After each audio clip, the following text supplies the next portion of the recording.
काली जो छुटिया वर्षाटे है दुई तीन दिन वर्षा भितर जदि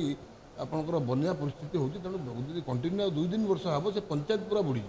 काली को निजे आमर जो तलानगर पंचायत अच्छी साबिरा पंचायत आप साधनपुर पंचायत ये 3 गोटी पंचायत काली पा जेहेतु 2-3 दिन है कंटिन्यू वर्षा होती प्रबल पा जो आम दुईटा नदी अच्छी गोटे कांसबांस नदी आ गए पिताकालिया नदी ये दुईटा नदीर पा ओभर होकर काली आम से जो तलानगर पंचायत सोनारी पदनपड़ा ये सब गाँ गुड़ा पानी घेर अच्छी विशेषकर 7 गोटी आमर स्कूल और अंगनवाड़ी पानी घेर अच्छी मुझे काली निजे थी मो सागर वीडियो भी थे आम लोकाल सरपंच भी थे आम बुलूलु एवं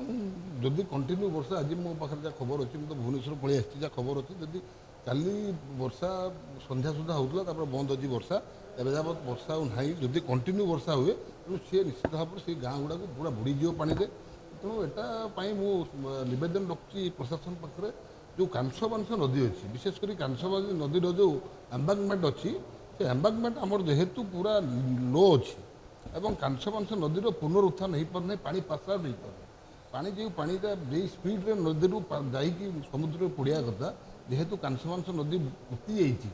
ये बारंबार ये बाबद आम लिखित आकार सरकार को अवगत कराऊँ विधानसभा उठाऊँ तो कांसबांस नदी निहाती भाव में एम्बांकमेंट आमर हाइड करा दरकार एम्बांकमेंट हाइड हेल्ले आउ गाँ भर को पानीटा पशो ना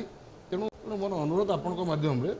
एम्बांकमेंटर पुनरुद्धार करा कांसबांस नदी को सफा करा जहाँफल पानीटा रिकवरी हो समुद्र में पड़ज बन्या परिस्थिति हम ना तेणु आम जहाँ काली परिस्थिति अच्छी आमर एत डेंजर परिस्थिति ना लोक सुरक्षित अच्छा आम अनुध्यान करुँ